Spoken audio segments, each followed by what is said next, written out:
will be the shipping version, but I do want to tell you about these new features. So here we are in ProPresenter 18, and the first thing I want to talk about is this. So this, of course, since I'm on a Mac, is Mac specific, but you'll notice here that I am on Sequoia. So what does that mean? Well, I'm on the latest version of macOS. So that's the first thing that they've added with version 18.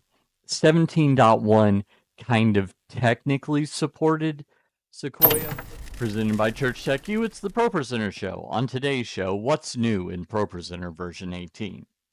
Hi, and welcome again to the ProPresenter Show. This is the show where, of course, I teach you all about ProPresenter. My name's Paul Allen Clifford. And before we get started, if you are excited to learn about the new features that are available in ProPresenter 18, go ahead, like, subscribe, share. Tell me what you hope they'll add in the future, even if they haven't added it thus far, in the comments below.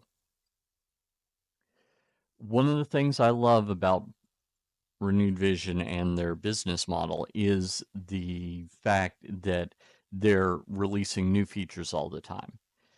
Back in the ProPresenter 6 days, it was the case that you'd get a batch of features and then it would be years between new feature releases. Occasionally they'd sneak one in, but in general it was just once it shipped, that's what you got until the next time it shipped. Well, with the current iteration of things, as it turns out, they do, in fact, ship updates very frequently. So let's head over to my computer and we'll talk about the new features that they've shipped with ProPresenter 18. I'm on the beta, so hopefully soon this will be the shipping version, but I do want to tell you about these new features.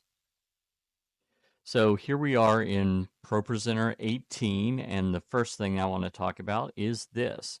So this, of course, since I'm on a Mac, is Mac specific, but you'll notice here that I am on Sequoia. So what does that mean? Well, I'm on the latest version of macOS. So that's the first thing that they've added with version 18. 17.1 kind of technically supported Sequoia, but not officially. So as of version 18, it is officially supported. So that's thing one. Of course, with Windows, it doesn't support that. But with the Mac version, of course, it supports the latest version of macOS. So that's the first thing. Second thing is that now we can bring in video sources from kind of some unlikely places. So if I go into ProPresenter up here and then settings or preferences, depending on your operating system, and go into inputs, this is where we would add video inputs. Well, you can probably already tell that I've got a different choice here. So I clicked on the plus button to add this video input, and then I can call it whatever I want it to be called. Doesn't really matter. I just put in gobbledygook here. But notice here that now we can do, here, hide myself here, in addition to inputs coming from my DeckLink Duo, my built-in FaceTime camera on my computer, my iPhone, NDI would also be something that could come in, Siphon could come in. Now we have Aircast. So what does that mean? Well, think of it this way. Now I can grab my iPhone and from my iPhone I can scroll down and turn on the Aircast, and once I do that,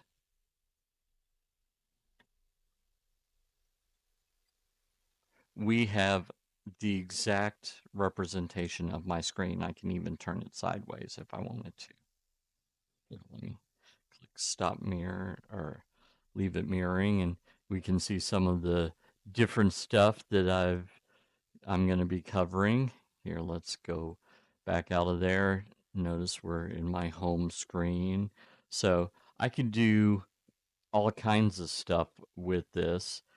Show a particular app. Let's say I wanted to show Church Center. Do you like these videos, but you'd really like to learn from me in person? Well, I've got some great news for you. I am traveling around the country and maybe even around the world training churches on how to use ProPresenter.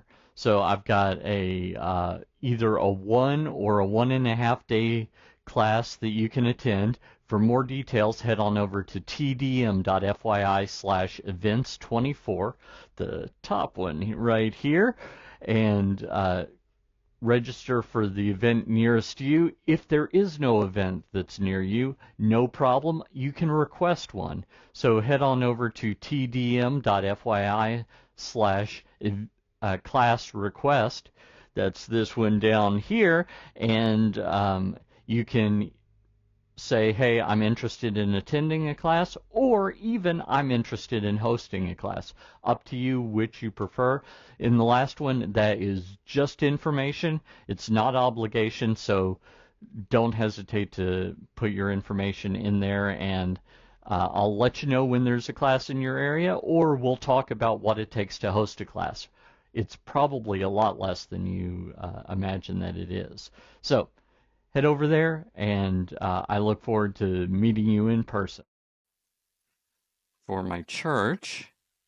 And then I could show the Church Center app and say this is how you interact with it, etc. So basically, I can just bring in anything on my iOS platform. I can bring in Mac. I could bring in something from Mac OS. I could bring in something from iPad OS. So I've got a lot of flexibility here as well. So that's the first thing. The next thing is that let's say that you wanted to send the output of ProPresenter to either a different screen um, in Mac OS or Windows or whatever, or you wanted to have just a floating window. You didn't want to take up the entire screen and use that for Zoom, for example. So what can we do there? If we go up here to Window and then go down to New Windowed Output, notice you can select any of your screens that you've added in the Configure Screens area right here. But once I do that, let's say that I do this stage screen. Now, right now, it's not showing anything, but let me drag this over just a bit, and let's select a song here. So, Alabaster Heart here. So, when I select that, we see it here on the congregation screen, and now we see it here on stage screen too. So, if I go over here, stage screen 2 I've got set up as an audience preview, but there's no reason why I couldn't do current and next slide. And you'll see already that that has changed here. So I could absolutely have a stage screen that I send over Zoom if I wanted to have someone see what's going on the stage screen. You know, um, maybe I'm doing an interview with the missionary or something like that. Or there's no reason why I couldn't have sent the output over here. So this is pretty cool. I can also, of course, go full screen with it, just like it's something else. So that's cool as well.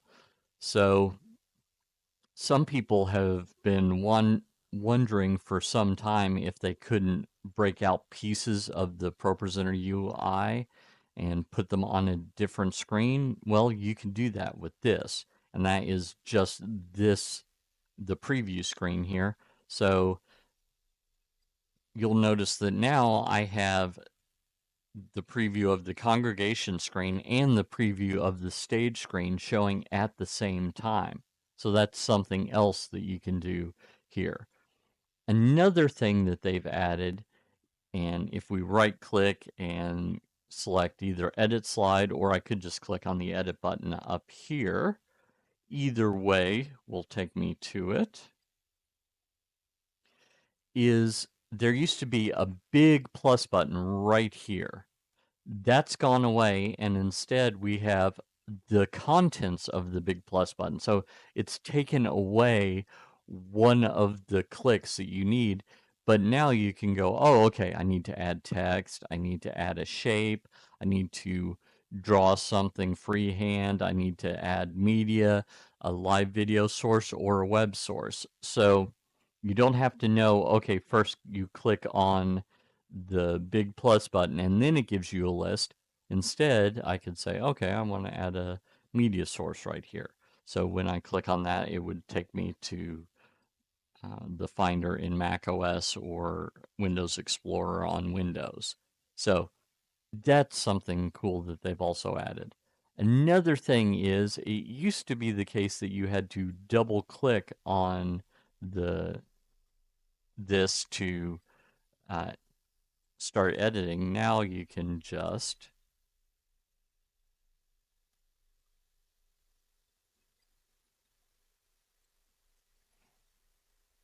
single click on it. So there we go. So you do have to click to select, but then uh, click again and it should take you there. So that is another piece of the puzzle that they've added in ProPresenter 18. So there's a lot of cool stuff that they've added with this particular version. Of course, it's included if you've got a current ProPresenter Plus contract, or if you're on the subscription plan that started back with 17. Either way, you can download it and just run it as long as your computer will handle that. So that is all the new features in ProPresenter version 18. If you like this content, you'd probably like my ProPresenter Quick Start course. So head on over to TDM.fyi/pro quick. Give me your name and email address, and I'll make a login for you for free. Till next time, this is Paul Allen Clifford from TrinityDigitalMedia.com and ChurchTechU.com, reminding you to go out and change eternity.